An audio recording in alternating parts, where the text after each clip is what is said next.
Je suis trop contente d'être là. Je suis très contente. Donc, bonjour à tous. J'espère que vous allez bien. Encore une fois, il n'y a pas vraiment d'intro. On va juste commencer comme si c'était un peu une conversation entre amis. Et je voulais vous dire que un de mes love language, c'est vraiment m'apprêter. Donc, si je m'apprête pour aller sur YouTube, c'est que je vous aime en fait. Je suis trop contente. Je suis vraiment trop contente de faire cette vidéo. Et aujourd'hui, on va parler livres. Donc, je vais vous faire un résumé de ce que j'ai lu en juin et en juillet parce que en juin, je voulais trop faire ma vidéo et j'étais en mode tout le mois de juillet, je vais la faire aujourd'hui, je vais la faire aujourd'hui, je vais la faire aujourd'hui et le mois de juillet, il est passé tellement vite que je ne l'ai même pas vu passer et que du coup je n'ai pas fait ma vidéo de juin. J'avoue, j'ai un peu procrastiné. Dans la vidéo, vous allez voir ce que j'ai lu. Je vous fais un petit résumé rapide en essayant de ne pas spoiler. Je vous dis ce que les livres m'ont fait ressentir et ce que j'en ai pensé en général. Petit disclaimer, je n'ai pas fait d'études de lettres, j'ai pas d'expérience particulière avec les livres, je suis pas éditrice ni rien. Et tous mes avis et tout, c'est que des avis personnels, c'est que des avis subjectifs. Je suis ouverte à la conversation, genre vraiment, je suis ouverte à la conversation si vous avez envie de discuter. Et c'est parti. Le premier livre, c'est A Little Life de Anya Yanagihara. Et alors, celui-ci, j'ai beaucoup de choses à dire. Alors déjà, il est super long, il est très très long. Et c'est vrai que je ne sais pas si vous vous souvenez, je ne sais pas si vous êtes autant sur TikTok que moi je suis sur TikTok, mais c'était vraiment un livre qui a fait sensation. Genre il est devenu vraiment viral, tout le monde se filmait en train de pleurer sur la fin ou même de pleurer dans le livre. Et je vous avoue que ce genre de livre, ça ne m'attire pas. Dans le sens où je me dis, enfin je suis très dans le jugement, j'avoue. Là sur le coup j'étais très dans le jugement, j'étais en mode, c'est pas possible qu'un livre arrive à faire autant ressentir des choses à des personnes. Je pense qu'en plus sur TikTok, c'est un peu... Tout le monde parle un peu l'hyperbole, dans le sens où tout le monde est très... Comment dire, très expressif. Donc une émotion, elle est toujours décuplée sur le réseau social, parce que aussi c'est ce qui fait vendre. Enfin bref. Mais en gros, je me suis dit, c'est peut-être un peu un livre TikTok et il va pas forcément me plaire.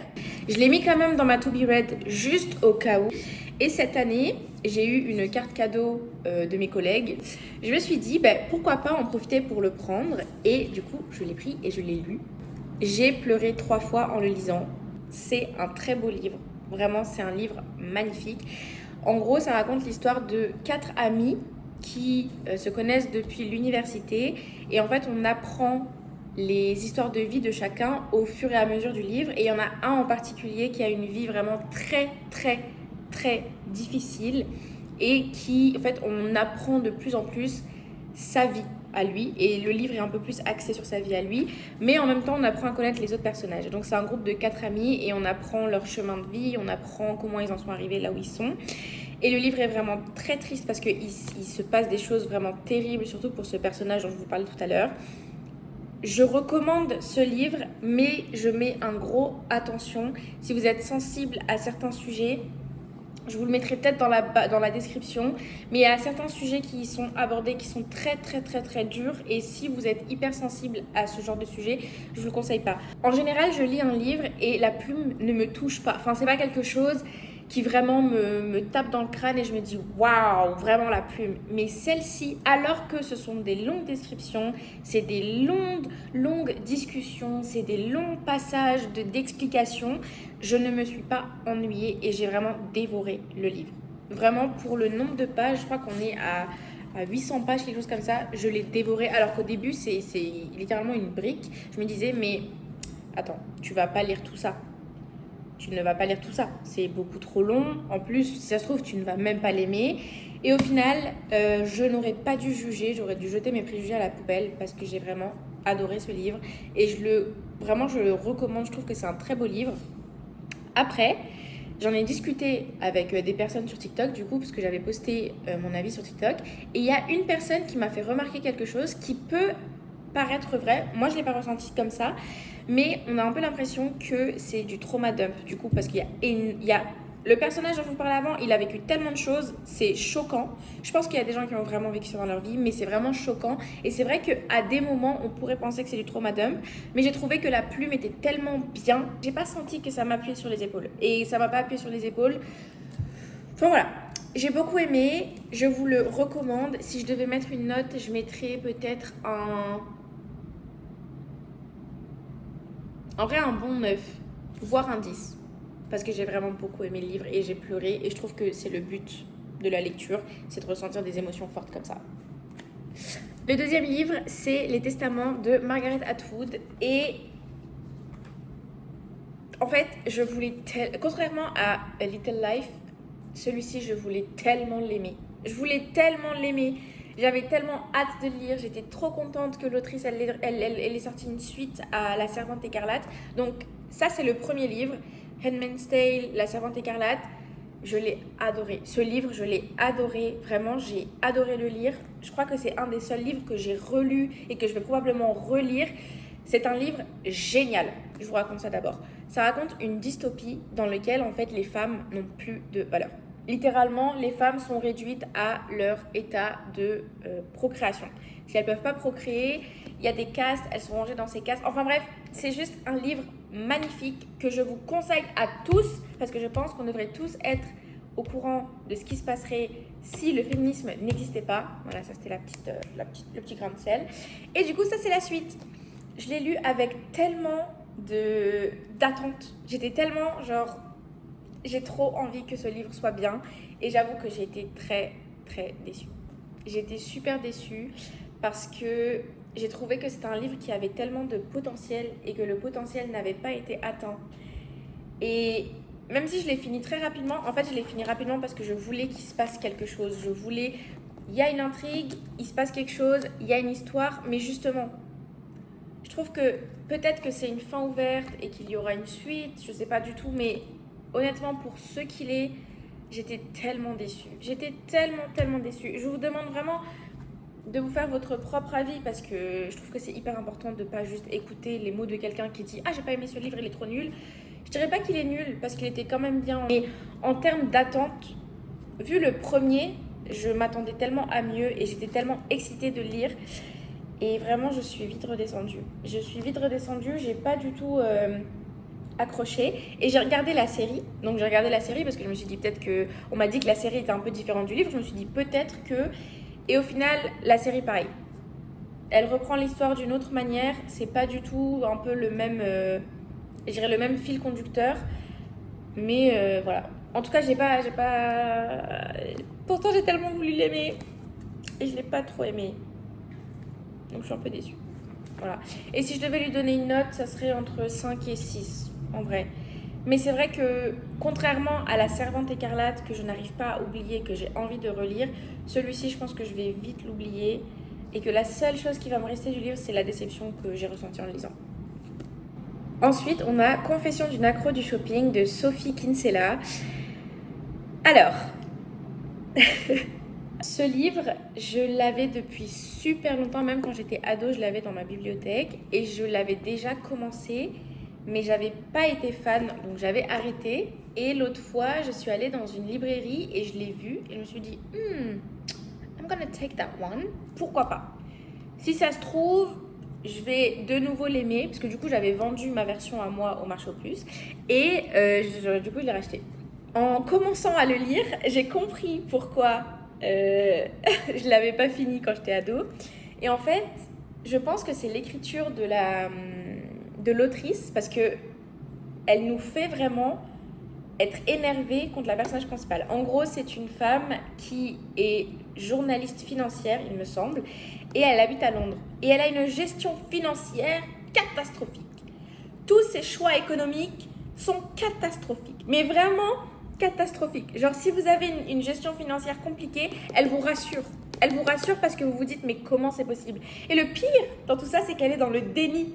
Elle est dans le déni de ce qu'elle fait. Elle est choquée des conséquences de ses actions financières. Genre, ça, c'est terrible. J'en ris, mais c'est de nerfs parce qu'elle m'a vraiment énervée. Sachant que ma gestion financière, elle est banale, quoi. Elle est limite nulle. Mais là, what the hell? Mais en tout cas, comme dit tout à l'heure avec A Little Life, un livre qui vous fait ressentir quelque chose, c'est quand même un bon livre. Parce que là, je me souviendrai qu'elle m'a énervée, cette dame. Ce personnage principal m'a vraiment énervée. Mais le livre est bien. Je dirais pour l'été, pour des moments un peu légers où vous savez pas trop quoi lire et vous avez juste envie d'une lecture qui est juste légère et qui vous fait passer le temps, c'est le livre parfait. Donc ça, je vous le conseille. Alors, Si je devais donner une note, je mettrais peut-être entre 6 et 7. 6,85, un truc comme ça. Mais je vous le conseille en vrai parce que je trouve que c'est un bon livre pour passer le temps. Pour vraiment juste se divertir, c'est une lecture excellente. Ensuite, on a 3 de Valérie Perrin. J'ai lu beaucoup de livres de Valérie Perrin. C'est très rare que je lise autant le même auteur. Mais c'est vrai que je trouve qu'elle écrit des super livres. J'adore à chaque fois ces histoires. J'aime bien. Je trouve qu'elles sont divertissantes et qu'elles ont un peu une morale. C'est pas non plus la morale de l'année où tu te dis que le livre a changé ta vie et que ça a changé ta vision du monde. Mais je trouve qu'elle parle de sujets assez importants. Et celui-ci, c'est l'histoire de 3 amis qui sont amis depuis l'école. Et en fait, au fur et à mesure de leur vie, ils vont perdre contact, ils vont changer de vie, etc. Ce qui pensait être leur vie ne sera pas leur vie. Et en fait, ils sont tous liés par un événement qui est qu'on a retrouvé une voiture au fond du lac dans leur village. Et en gros, c'est ce qui va un peu les pousser à se rassembler. Ce que j'ai vraiment adoré dans ce livre, c'est que, et ce que j'adore en général avec les Valérie Perrin, c'est que le développement des personnages, ça prend tout ça du livre. Et l'intrigue, donc le dénouement de l'affaire policière en cours, ça prend ça. Et je trouve ça tellement bien que juste on s'attache à des personnages, qu'on apprenne à connaître ces personnages, qu'on comprenne leur histoire de vie, qu'on comprenne leur mode de vie, qu'on comprenne tout autour d'eux et qu'au final on sache ce qui se passe, que ça soit un plot twist, parce que bien évidemment que les plot twists c'est toujours des plot twists, mais qu'au final, genre on a limite oublié qu'on était en train de lire un peu une histoire policière parce qu'on était entraîné dans la vie des personnages et qu'on a envie d'en savoir plus.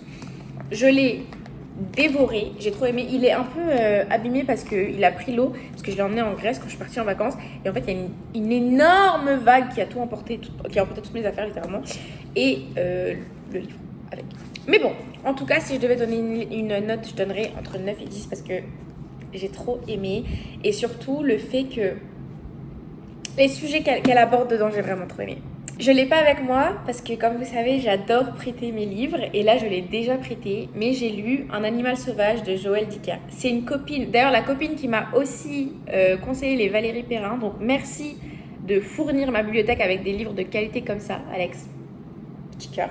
Et j'ai adoré. J'ai trop aimé. J'avais l'impression de lire une série. En fait, l'écriture, elle te fait ressentir comme si tu étais en train de regarder une série. Et c'est tellement captivant, c'était tellement bien. Donc en gros, ça raconte l'histoire de 2 couples, genre un qui a un peu une vie stylée, un peu beaucoup d'argent, etc.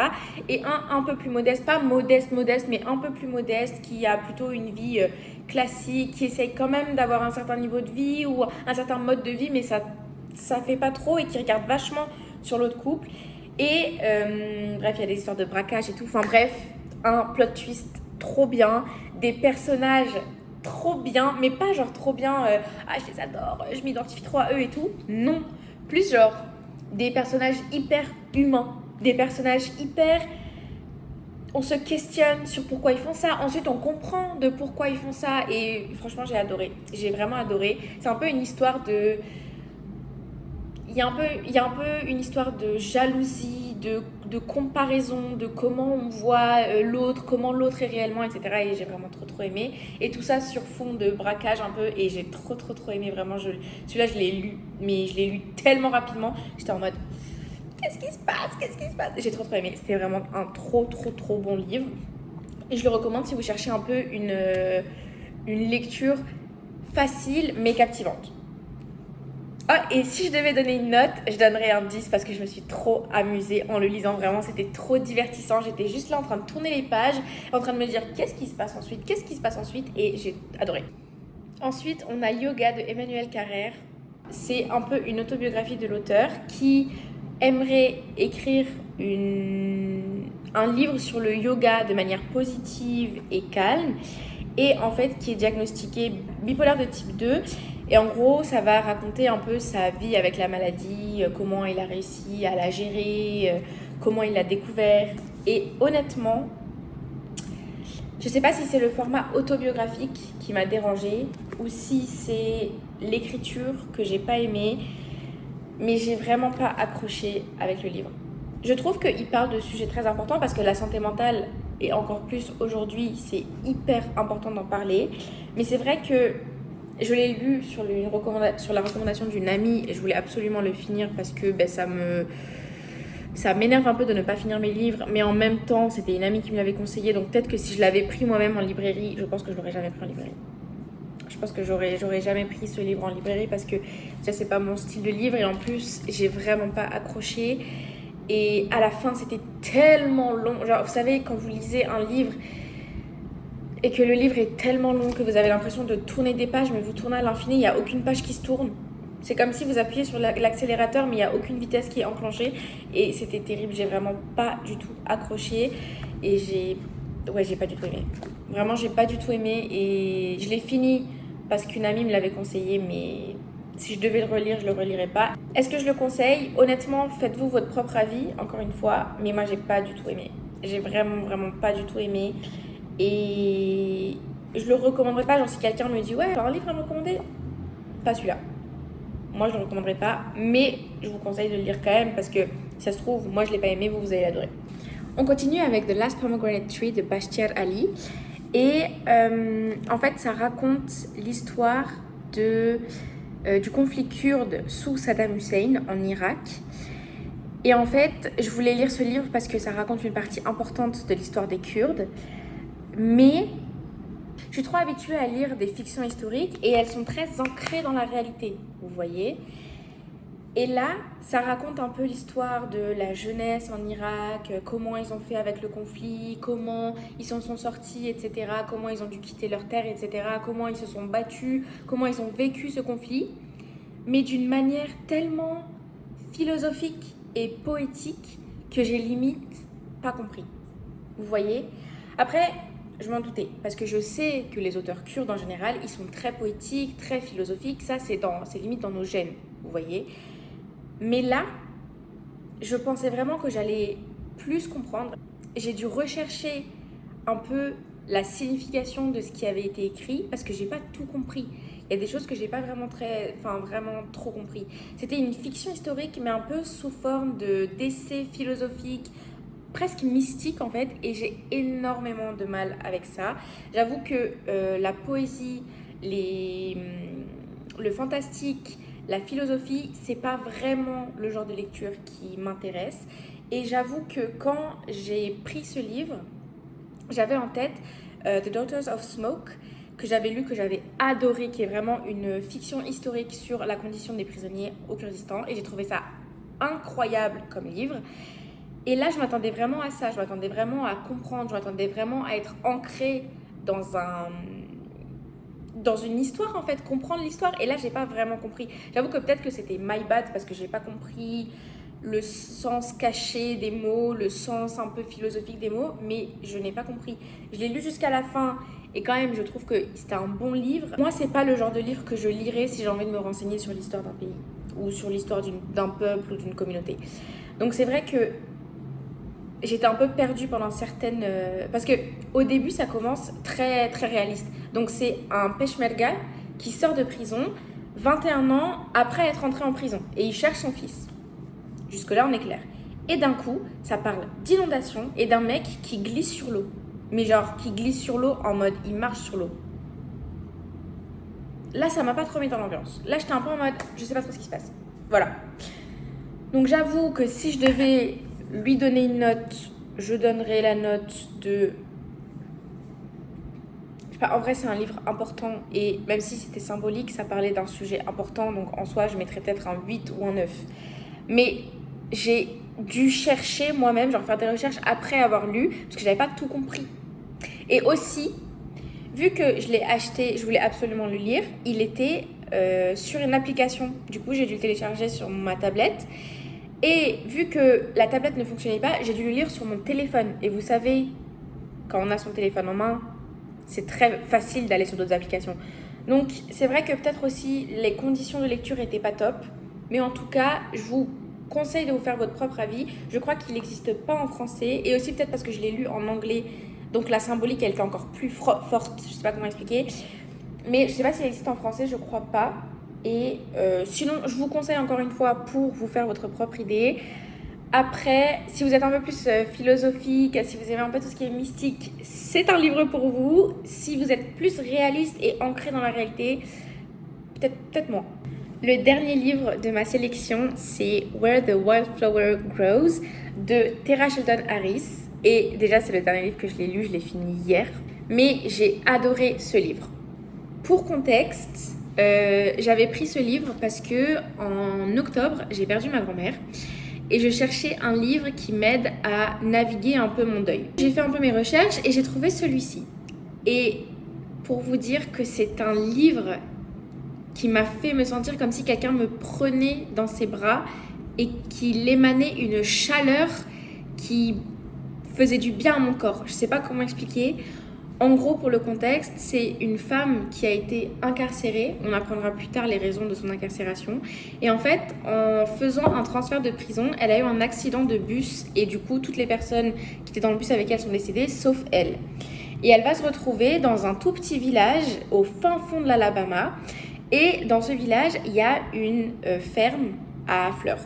Et en gros, dans cette ferme à fleurs, elle va tomber amoureuse, etc. Et quand je vous dis que c'est un si beau livre, il est tellement beau. Et ce que j'ai adoré dans ce livre, vraiment déjà, j'ai adoré l'écriture. J'ai trouvé qu'elle était très facile à lire, que c'était très beau, genre très, pas poétique, parce que je viens juste de dire avant que je n'étais pas fan de la poésie, mais très imagé, c'était très beau. Et la manière dont c'était écrit, on s'y sentait vraiment, quoi. C'était vraiment une très belle manière d'écrire. Et celui-là, comme pour l'autre, j'ai dû le lire sur la tablette, mais cette fois j'ai réussi à le mettre sur ma tablette, donc je l'ai vraiment lu sur ma tablette. Mais j'ai adoré. En fait, j'ai trouvé ça tellement beau. L'histoire d'amour qu'il y avait dedans, ça m'a donné envie de tomber amoureuse. Je vous mens pas, vraiment, ça m'a donné envie de tomber amoureuse. Ça m'a donné un peu espoir en l'amour aussi, je vais pas vous mentir non plus. Et aussi, le fait qu'elle mette la communauté, vous voyez, le besoin de communauté dans des moments difficiles, qu'elle le mette aussi haut. Parce que du coup, pendant qu'elle va dans cette ferme, elle rencontre d'autres personnes qui ont aussi eu des parcours de vie un peu difficiles et qui se sont retrouvés eux aussi dans cette ferme et qui ont créé une communauté en fait, tous autour un peu de cette ferme de fleurs, donc un peu autour des fleurs. Et j'ai trouvé ça mais tellement beau comme livre, vraiment, j'ai adoré. Je pense que ça a guéri un petit truc en moi et vu que je cherchais justement un truc pour un peu savoir naviguer mon deuil, il y a énormément de sujets là-dedans. Ça parle aussi de sujets un peu compliqués, je mettrai aussi en description je pense. Mais c'était tellement beau et je pense que le fait que ça parle de fleurs et que les fleurs c'est connu pour être coloré, etc. Enfin, il y avait toute une ambiance dans le livre qui m'a fait vraiment me dire waouh, genre ça m'a vraiment fait du bien de le lire et je vous le conseille à 100%, je pense que c'est un 10 sur 10 et je pense, vu qu'on est en août, que ça va peut-être faire partie peut-être de mon top 10 ou peut-être de mon top 5 de mes livres préférés de cette année, mais j'ai vraiment adoré, j'ai eu l'impression que c'était un câlin genre de mon amoureux. J'ai vraiment eu l'impression que c'était un gros câlin qu'on me faisait et ça m'a fait vraiment du bien. Et par rapport à mes attentes, 10 sur 10, vraiment, j'ai adoré et je vous le recommande. Et je vous le recommande aussi si vous vivez une période difficile qui inclut un deuil ou d'autres moments un peu compliqués de votre vie. Je vous le conseille vraiment parce que c'est un très joli livre. C'était mes lectures du mois de juin et de juillet. J'espère que cette vidéo vous aura plu et que ça vous aura peut-être donné des idées de lecture ou des inspirations de lecture ou que même ça vous aura donné envie de parler avec moi de vos lectures. En tout cas, merci d'avoir regardé la vidéo et je vous souhaite une très bonne journée ou soirée en fonction du moment durant lequel vous allez regarder cette vidéo. Bisous!